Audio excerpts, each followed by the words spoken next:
eu tinha chamado E de E pequeno e D de B pequeno. Agora eu esqueci disso, só foi duas pessoas, eu estou botando E grande, mas vai dar uma passada de utilizar uma outra terminologia. Os campos em duas dimensões eu estava chamando das umas para ver as coisas, né? Então, só para ver isso aqui, então, meu campo. Então tem isso aqui. Então, isso aqui, então, dessa relação aqui, deixa eu apagar isso aqui um minutinho. Então, se nós substituirmos essa equação aqui, está toda com dual. Então, eu posso tirar o dual dessa equação. Essa equação vai dar gradiente de D mais se é igual a zero. Então, eu jogo agora o B, eu jogo E naquela equação, divergência do gradiente, vai ser o laplaciano. Então, eu vou produzir, ó, laplaciano, que é quando eu substituir o B daqui, o E daqui, por menos divergência, né? Menos gradiente sobre si, vou fazer isso, se eu usar tarefa. Então eu vou produzir naquela equação menos laplaciano sobre si mais si B igual a delta 2 de x sobre epsilon zero. Então eu multiplico aqui por si e multiplico aqui por c. Então o problema fica esse. Menos laplaciano mais si ao quadrado D igual a si sobre epsilon zero delta 2 de x. Então eu vou colocar aqui. A equação que aparece agora é menos laplaciano mais si ao quadrado. Então o problema de Green agora, com o Chern-Simons, o problema de Green mudou. Não é mais laplaciano.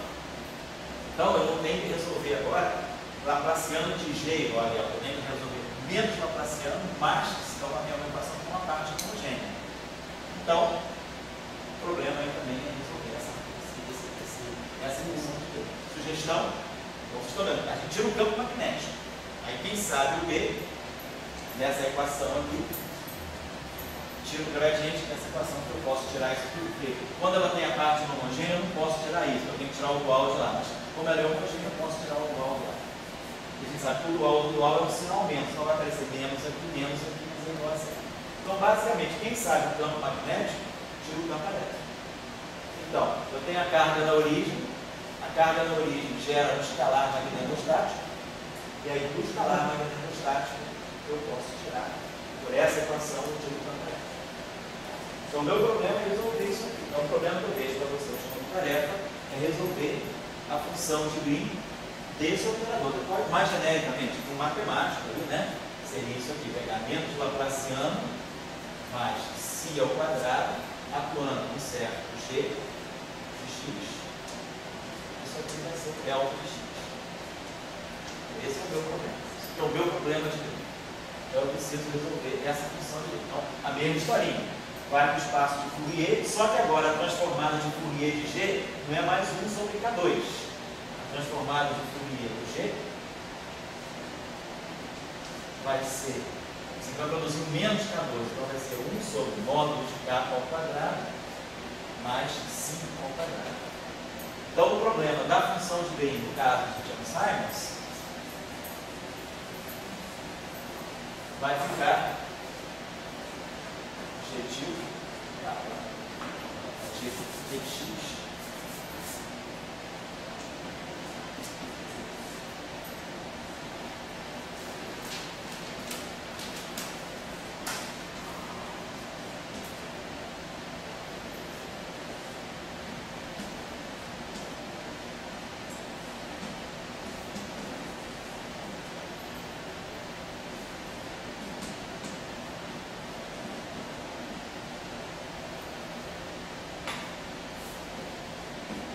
vocês vão fazer esse exercíciozinho aí. E aí vocês vão observar que a função de Green vai resolver a mesma historinha, só que aquele K não vai cancelar um K que está aqui. A integral vai ficar um pouquinho mais elaborada e vocês podem também resolver essa integral usando função especial. Eu não me lembro exatamente os coeficientes, mas isso aqui deve dar algo do tipo 1 sobre 2π. A função de décimo modificada, de ordem zero, capa zero, é a chamada função de décimo segundo espécie, de si, módulo de x. E aí, se tender a zero, a gente recupera a máxima. Certo? Então, se igual a zero, recupera a máxima. E aí vocês vão ver que realmente essa função de Bessel, quando esse argumento tende a zero, ela tende ao logaritmo. Alguma coisa desse tipo. Então, realmente, quando vocês façam o exercício e ao fazer no final o cheque de consistência, vocês fazendo que se tender a zero, essa função vai tender ao logaritmo. Vocês vão recuperar exatamente o potencial maxwelliano quando precisa. Então, façam esse exercício. E aí, quem sabe essa função de Green achou o campo magnético? Quem sabe o campo magnético agora achou o campo magnético. Tá? Então, essa é a tarefa 4 de hoje. Tarefa 5. Essa é pesada, mas é interessante. O ano que vem, nós teremos 100 anos lá no futebol. 100 anos do modelo atômico de futebol, 1912-2012. Então, vamos pensar em como fazer o ano atômico, né? Tem o ano da relatividade restrita, 2005, né? Que eu e o Dória conhecemos bastante o método do Bohr terceiro, e a gente já falava, o Bohr vem, ele aceitou vir aí para o Brasil o ano que vem, então ele vem convidando ele ao CBPF para falar das histórias dele com o vovô. Ele é a terceira geração de física da família, né? Teve que foi prêmio Nobel, o avô prêmio Nobel, ele correu para biologia, ele está estudando, é uma pessoa que se uma média muito simpática, muito interessante, ele está estudando problemas de quiralidade em biologia celular. Está estudando mais na parte de proteínas, ele é físico mesmo, ele está estudando a parte de biofísica, mas ele está levando mais, estudando mais sistemas biológicos. Mas a formação dele foi em Corinthians também. Daí ele veio aqui no ano que vem para ajudar a celebrar aí, né? A história. Ele foi amigo da gente, né? Depois do que veio lá, ele vai lá. E vai ter. Então vamos ver se a gente apresenta o átomo de Bohr de Chern-Simons em 2 dimensões para ele. Então o exercício que eu deixo para vocês seria o seguinte: nós estamos em 2 dimensões planares Chern-Simons. Então, o problema do átomo de Bohr agora não é só a força eletrostática. Então, como é que fica o átomo de hidrogênio? Então, o nosso problema é esse: o átomo de hidrogênio em 2 dimensões planares Chern-Simons. Então, eu teria o próton aqui, e a carga positiva aqui, o átomo de hidrogênio, olha isso aí, aqui, a carga elétrica, vamos chamar que é menos 0. Então, essa carga ela vai gerar um campo elétrico que vocês terão calculado. Vai dar um campo elétrico que é do tipo K1. Vai dar a função de Bessel K1 de R chapéu. É um campo elétrico que é radial. Mas esse problema também é um campo magnético.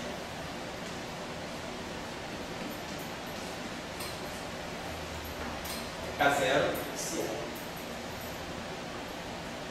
Então, problema do átomo de Bohr, normalmente como é que a gente faz? A gente pega mv2 sobre R, que é a força centrípeta, igual a força eletrostática. E aí a gente tira uma relação do raio. Depois a gente, uma relação de velocidade R, né? Que é assim que a gente faz o átomo de Bohr, né? Em 3 dimensões, mv2 sobre R. Falando do átomo de Bohr, não estamos resolvendo ainda pela equação de Schrödinger, não, mas o átomo de Bohr, a gente sabe, ele dá-te em cima do estado fundamental. Depois da equação de Schrödinger, ela simplesmente melhora os estados excitados. Então, o átomo de Bohr já é uma boa investigação para a gente fazer uma primeira abordagem do problema. E depois também tem outras coisas. Não sei nem se tem estado excitado do átomo de hidrogênio em 2 dimensões. Isso é um problema em aberto, ainda está se estudando essa questão. Então, a gente tem aqui, ó, mv2 sobre R. Em 3 dimensões, né? mv2 sobre L e a força eletrostática. Z é 2 sobre 4 e epsilon, né? R ao quadrado. Então, ele tem uma relação entre D e F. E aí a gente usa justamente, aí que entrou o Bohr. O Bohr entrou com a quantização do momento angular. Então, mvr igual a N H cortado. E aí, quando ele entra com esse mvr igual a N H cortado, tira a expressão dos níveis de energia. A gente ganha lá os níveis de energia N, né? E resolveu o problema.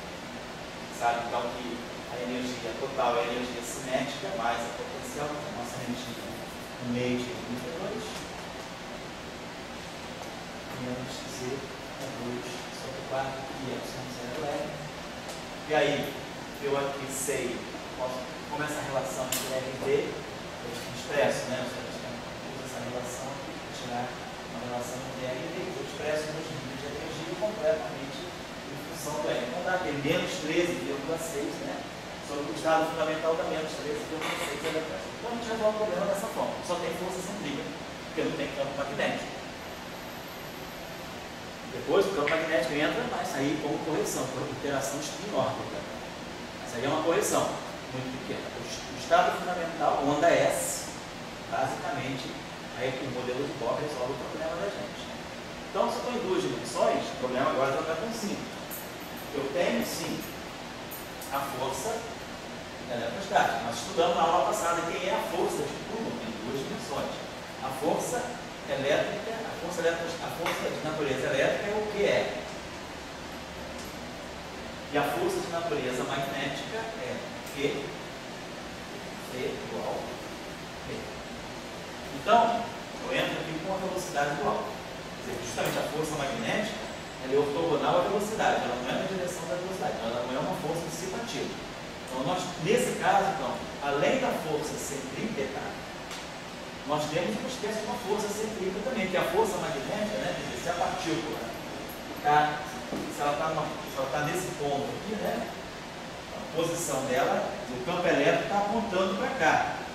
Mas a força magnética, se a partícula, vamos supor que a órbita seja circular, estou pegando exatamente o que o Bohr fez. Então, se a minha partícula, o elétron do átomo de hidrogênio está aqui, a força elétrica está para cá, a velocidade dele de centro para cá, a velocidade assim. Então a gente sabe que o dual da velocidade está para cá. E aí, certamente vai ter um problema que a carga oposta, a carga é negativa, então a força centrípeta deve se juntar com a força magnética no sentido radial. Então o meu problema agora não é só mv2 sobre R igual à força centrípeta, que é igual à força eletrostática. Eu teria o mv2 sobre R, que é a força centrípeta, vai ser a força elétrica mais a força magnética. As duas vão aumentando para dentro. Então, nesse caso, o campo magnético deve estar ajudando a ligar mais o sistema, o que a gente até entende. Por quê? O que nós entendemos hoje? A interação eletromagnética não é confinante. A tendência dela é diminuir a distância. Então, a gente espera que um problema do átomo de hidrogênio do plano, a força não seja aquela, a tendência do átomo não seja ser tão grande. A tendência do átomo vai ser se compactar, porque a interação eletromagnética é confinante. Então, gostaria que vocês tirassem os níveis de energia.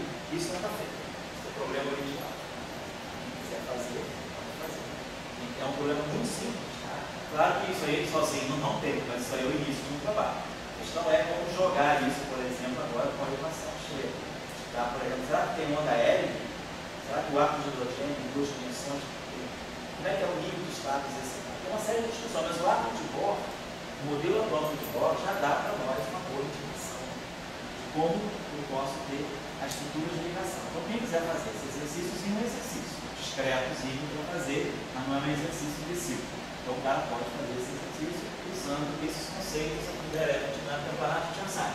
Então, ver, por exemplo, qual é a influência do fóton massivo, que isso aqui, né, em duas dimensões, como a gente já discutiu, qual é a relação de dispersão que sai do eletromagnetismo de Einstein, em duas dimensões, é que o fóton tem massa. O papel pequeno de Einstein. Eu cheguei a fazer isso com vocês? Sim, foi? Então, a Fernanda. Então, o fóton tem massa. Então, agora eu tenho uma influência dessa, a interação eletromagnética blindada, eu tenho essa influência no átomo de hidrogênio. Como é que esse parâmetro aqui vai influenciar os níveis de energia? Eu não poderia dar uma escolha para quem quiser dar uma olhada, mas estou só colocando para contextualizar, para não ficar fazendo exercícios só de exercícios muito bons, é um exercício que tem um certo ambiente, tá bom? Então eu deixo essa tarefa final para vocês, é estudar o átomo de Bohr, o modelo atômico de Bohr, no caso da eletrodinâmica, da eletostática, da eletrostática de tensões.